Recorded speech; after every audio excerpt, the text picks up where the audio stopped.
50.000 prajurit Rusia dimobilisasi Putin kini sudah berada di zona tempur. Not to be wrong again today.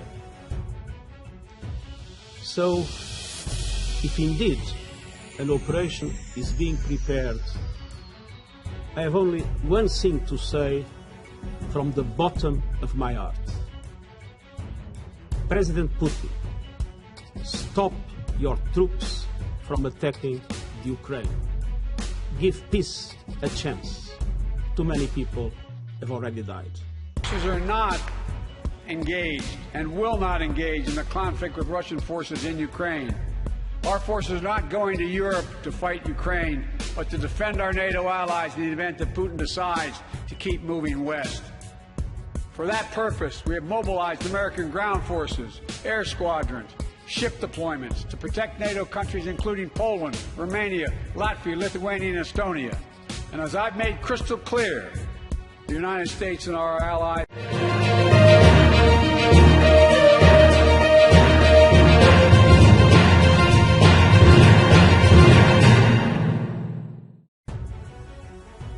Sekitar 80.000 warga Rusia yang dimobilisasi Presiden Vladimir Putin dilaporkan sudah berada di zona operasi khusus. Sekitar 50.000 orang diantaranya berada di zona pertempuran.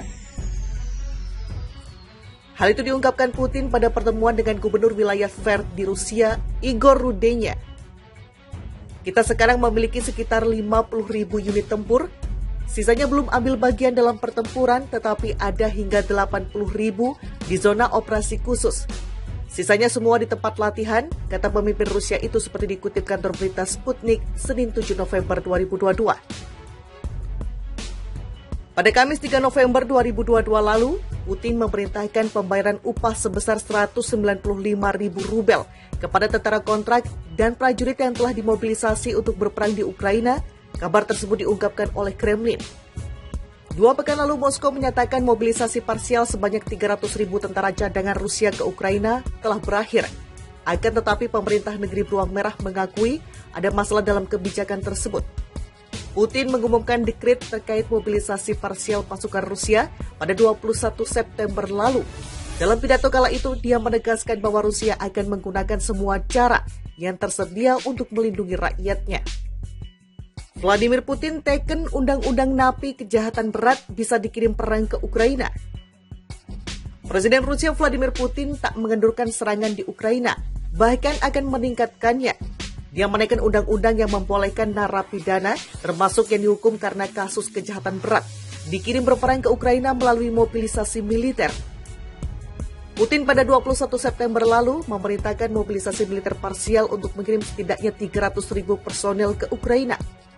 Dalam pernyataan pada Jumat 4 November 2022, Putin menegaskan Rusia telah merekrut 318.000 personel yang sebagian sudah dikirim ke Ukraina. Putin mengizinkan para napi bisa direkrut menjadi pasukan cadangan. Meski demikian, tak semua napi bisa dikirim. Undang-undang mengecualikan mereka yang dihukum karena pelecehan seksual terhadap anak, pengkhianatan kepada negara, serta mata-mata dan terorisme. Lebih lanjut, Putin menegaskan perang Rusia dengan Ukraina tak bisa dihindari karena Rusia ingin melawan rezim neo-Nazi di Kiev.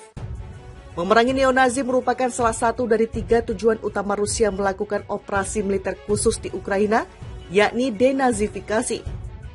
Putin memerintahkan pengiriman pasukan pada 24 Februari lalu. Selain memberangus neo-Nazi, operasi itu juga bertujuan melucuti senjata Ukraina untuk demilitarisasi. Sekitar 80.000 warga Rusia yang dimobilisasi Presiden Vladimir Putin dilaporkan sudah berada di zona operasi khusus. Sekitar 50.000 orang diantaranya berada di zona pertempuran. Hal itu diungkapkan Putin pada pertemuan dengan Gubernur wilayah Tver di Rusia, Igor Rudenya. Kita sekarang memiliki sekitar 50.000 unit tempur. Sisanya belum ambil bagian dalam pertempuran, tetapi ada hingga 80.000 di zona operasi khusus. Sisanya semua di tempat latihan, kata pemimpin Rusia itu seperti dikutip kantor berita Sputnik, Senin 7 November 2022. Pada Kamis 3 November 2022 lalu, Putin memerintahkan pembayaran upah sebesar 195.000 rubel kepada tentara kontrak dan prajurit yang telah dimobilisasi untuk berperang di Ukraina. Kabar tersebut diungkapkan oleh Kremlin. 2 pekan lalu, Moskow menyatakan mobilisasi parsial sebanyak 300.000 tentara cadangan Rusia ke Ukraina telah berakhir. Akan tetapi pemerintah negeri beruang merah mengakui ada masalah dalam kebijakan tersebut. Putin mengumumkan dekret terkait mobilisasi parsial pasukan Rusia pada 21 September lalu. Dalam pidato kala itu, dia menegaskan bahwa Rusia akan menggunakan semua cara yang tersedia untuk melindungi rakyatnya. Vladimir Putin teken undang-undang napi kejahatan berat bisa dikirim perang ke Ukraina. Presiden Rusia Vladimir Putin tak mengendurkan serangan di Ukraina, bahkan akan meningkatkannya. Dia menaikkan undang-undang yang membolehkan narapidana, termasuk yang dihukum karena kasus kejahatan berat, dikirim berperang ke Ukraina melalui mobilisasi militer. Putin pada 21 September lalu memerintahkan mobilisasi militer parsial untuk mengirim setidaknya 300.000 personel ke Ukraina. Dalam pernyataan pada Jumat 4 November 2022, Putin menegaskan Rusia telah merekrut 318.000 personel, yang sebagian sudah dikirim ke Ukraina. Putin mengizinkan para napi bisa direkrut menjadi pasukan cadangan. Meski demikian, tak semua napi bisa dikirim. Undang-undang mengecualikan mereka yang dihukum karena pelecehan seksual terhadap anak, pengkhianatan kepada negara, serta mata-mata dan terorisme. Lebih lanjut, Putin menegaskan perang Rusia dengan Ukraina tak bisa dihindari karena Rusia ingin melawan rezim neo-Nazi di Kiev. Memerangi neo-Nazi merupakan salah satu dari 3 tujuan utama Rusia melakukan operasi militer khusus di Ukraina, yakni denazifikasi. Putin memerintahkan pengiriman pasukan pada 24 Februari lalu.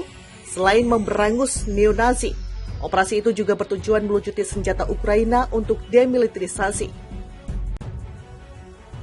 Sekitar 80.000 warga Rusia yang dimobilisasi Presiden Vladimir Putin dilaporkan sudah berada di zona operasi khusus.